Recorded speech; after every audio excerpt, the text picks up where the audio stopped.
নাম হচ্ছে মৃত সঞ্জীবনী সরোবর। সেই সরোবর থেকে জল নিয়ে এসে আর মন্ত্র পড়ি সবার গাত্রে জল সেটাই আমি ভজ রাম ভজ। জয় রাম শ্রীরাম ধ্বনি করে সবাই জীবিত হইল ভজ রাম ভজ। স্বর্গের ওই জয় ঘণ্টা এবার বাজিয়া উঠিল ভজ রাম ভজ। স্বর্গ হতে জয় ঘণ্টা এবার বাজিয়া উঠিল ভজ রাম ভজ। স্বর্গের ওই দেবগণমান পুষ্পবৃষ্টি করিল রাম ভজ রাম ভজ রাম চিত্ত রাম নাম করো সার ভজ রাম ভজ। তোমার লোভে রাম নাম ছাড়া কিসে হব পার ভজ রাম ভজ। আর রাম ভজ রাম চিন্ত রাম নাম করো সার ভজ।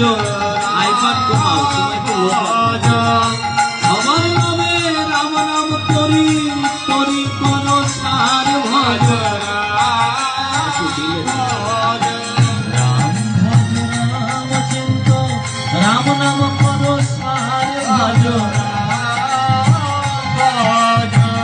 আমার নামে রাম নাম করি করি করো সার ভজ। যেখানেতে হয় মধুর রামায়ণ ভজ সেই তো নিত্য নবদ্বীপার বৈকুণ্ঠ ভুবন ভজ। গাইতে বাজাইতে আমরা যত অপরাধ করি ভজ নিজ গুণে ক্ষমা করো রাম ধনুপধারী ভজ যাহারা তার মঙ্গল উদ্দেশ্যে মধুর রামায়ণ ভজ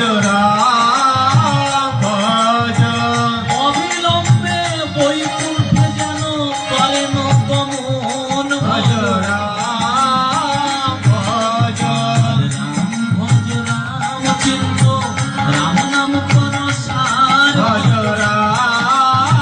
ভজ আমার নামে রাম নাম করি করি করো সার ভজ রাম রাম বলো ভাই মানে কি একবার ভজ রাম রাম বলো ভাই মানে কি একবার ভজ দুর্লভ মনুষ্য জন্ম না হইবে আর ভজ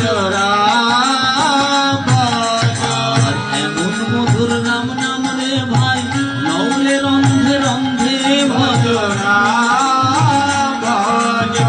পর্বত সমান পাপ থাকিলে রাম নামে তা খণ্ডে ভজ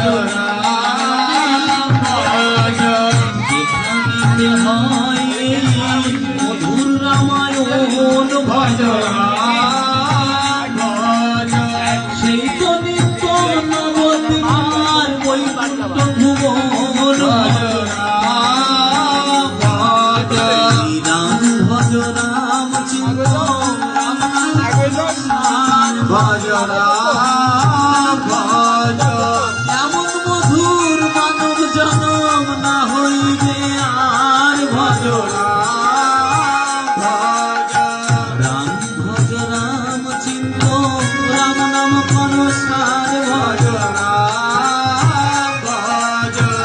আমার লবে রাম নাম তরি তরি করো সার ভজ